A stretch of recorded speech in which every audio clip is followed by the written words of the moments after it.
ലേവ്യർ അധ്യായം 11. ശുദ്ധവും അശുദ്ധവുമായ ജീവികൾ.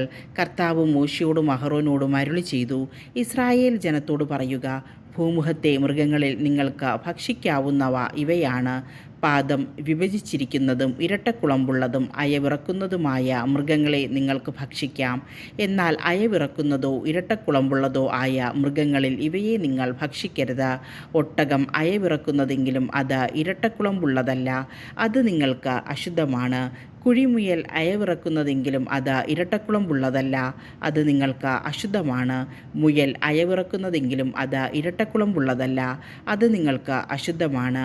പന്നി ഇരട്ടക്കൊമ്പുള്ളതെങ്കിലും അത് അയവിറക്കുന്നതല്ല, അത് നിങ്ങൾക്ക് അശുദ്ധമാണ്.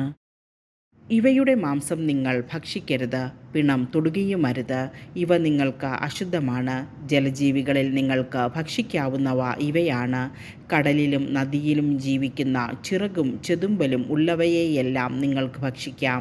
എന്നാൽ കടലിലും നദികളിലും പറ്റം ചേർന്ന് ചരിക്കുന്നവയും അല്ലാത്തവയുമായ ജലജീവികളിൽ ചിറകും ചെതുമ്പലുമില്ലാത്തവ നിങ്ങൾക്ക് നിന്ദ്യമായിരിക്കട്ടെ.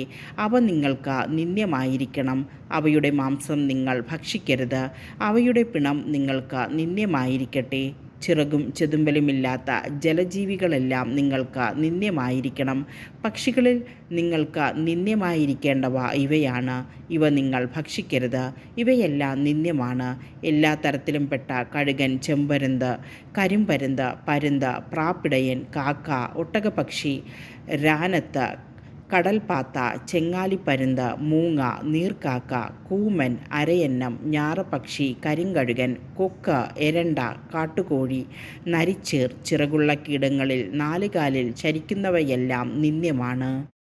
എന്നാൽ ചിറകും നാലുകാലുമുള്ള കീടങ്ങളിൽ നിലത്ത് കുതിച്ചു ചാടുന്നവയെ ഭക്ഷിക്കാം. അവയിൽ വെട്ടുകിളി, പച്ചക്കുതിര, വണ്ട്, വിട്ടിൽ ഇവയുടെ എല്ലാ വർഗ്ഗങ്ങളും നിങ്ങൾക്ക് ഭക്ഷിക്കാം. എന്നാൽ നാലുകാലും ചിറകുമുള്ള മറ്റെല്ലാ കീടങ്ങളും നിങ്ങൾക്ക് നിന്ദ്യമാണ്. ഇവ നിങ്ങളെ അശുദ്ധരാക്കും. ഇവയുടെ പിണം സ്പർശിക്കുന്നവൻ വൈകുന്നേരം വരെ അശുദ്ധനായിരിക്കും. ഇവയുടെ പിണം വഹിക്കുന്നവൻ തൻ്റെ വസ്ത്രം കഴുകട്ടെ, അവൻ വൈകുന്നേരം വരെ അശുദ്ധനായിരിക്കും. പാദം വിഭക്തമെങ്കിലും ഇരട്ടക്കുളമ്പില്ലാത്തതും അയവിറക്കാത്തതുമായ സകല മൃഗങ്ങളും നിങ്ങൾക്ക് അശുദ്ധമാണ്. അവയെ സ്പർശിക്കുന്നവരും അശുദ്ധരായിരിക്കും. നാൽക്കാലികളിൽ നഖമുള്ള പാദങ്ങളോട് കൂടിയവ നിങ്ങൾക്ക് അശുദ്ധമാണ്. അവയുടെ പിണം സ്പർശിക്കുന്നവൻ വൈകുന്നേരം വരെ അശുദ്ധനായിരിക്കും. അവയുടെ പിണം വഹിക്കുന്നവൻ തൻ്റെ വസ്ത്രം കഴുകണം, വൈകുന്നേരം വരെ അവൻ അശുദ്ധനായിരിക്കും. അവ നിങ്ങൾക്ക് അശുദ്ധമാണ്. ഭൂമിയിലെ ഇഴജന്തുക്കളിൽ നിങ്ങൾക്ക് അശുദ്ധമായവ കീരി, എലി, വിവിധ തരം ഉടുമ്പുകൾ, പല്ലി, ചുമർപല്ലി, മണൽപ്പല്ലി, അരണ, ഓന്ത് എന്നിവയാണ്. ഇഴജന്തുക്കളിൽ അശുദ്ധമായ ഇവയുടെ പിണം സ്പർശിക്കുന്നവൻ വൈകുന്നേരം വരെ അശുദ്ധനായിരിക്കും. ഇവയുടെ പിണം ഏതെങ്കിലും വസ്തുവിന്മേൽ വീണാൽ അതും അശുദ്ധമാകും. അത് മരം കൊണ്ടുണ്ടാക്കിയ ഉപകരണമോ വസ്ത്രമോ തോലോ ചാക്കോ ഉപയോഗയോഗ്യമായ ഏതെങ്കിലും പാത്രമോ ആകട്ടെ, അത് വെള്ളത്തിലിടണം.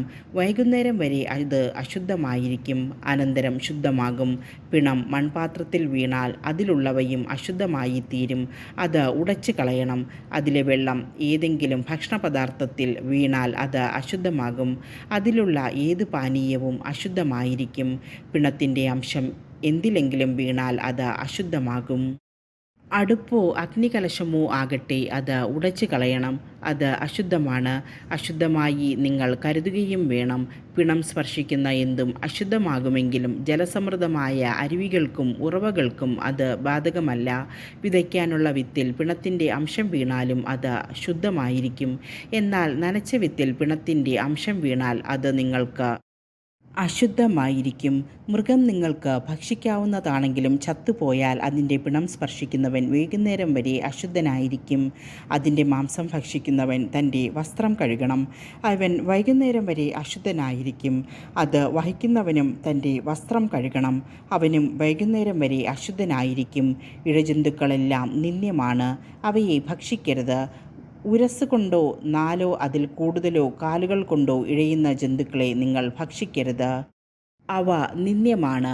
ഇഴജന്തുക്കൾ നിമിത്തം നിങ്ങൾ അശുദ്ധരാകരുത്. അശുദ്ധരാകാതിരിക്കാൻ അവ കൊണ്ടുള്ള മാലിന്യത്തിൽ നിന്ന് അകലുവിൻ. ഞാൻ നിങ്ങളുടെ ദൈവമായ കർത്താവാകുന്നു. നിങ്ങൾ നിങ്ങളെ തന്നെ വിശുദ്ധീകരിക്കുകയും പരിശുദ്ധരായിരിക്കുകയും ചെയ്യുവിൻ, കാരണം ഞാൻ പരിശുദ്ധനാകുന്നു. ഭൂമിയിലെ ഇഴജന്തുക്കൾ നിമിത്തം നിങ്ങൾ മലിനരാകരുത്. നിങ്ങളുടെ ദൈവമായിരിക്കേണ്ടതിന് ഈജിപ്തിൽ നിന്ന് നിങ്ങളെ ആനയിച്ച കർത്താവ് ഞാനാകുന്നു. നിങ്ങൾ പരിശുദ്ധരായിരിക്കുവിൻ, എന്തെന്നാൽ ഞാൻ പരിശുദ്ധനാണ്. പക്ഷികൾ, മൃഗങ്ങൾ, ജലജീവികൾ, ഭൂമിയിലെ ഇഴജന്തുക്കൾ എന്നിവയെ സംബന്ധിച്ചുള്ള നിയമമാണിത്. ജീവികളെ ശുദ്ധിയുള്ളവയും ശുദ്ധിയില്ലാത്തവയും ഭക്ഷിക്കാവുന്നവയും ഭക്ഷിക്കരുതാത്തവയും തമ്മിൽ വേർതിരിക്കാനാണിത്.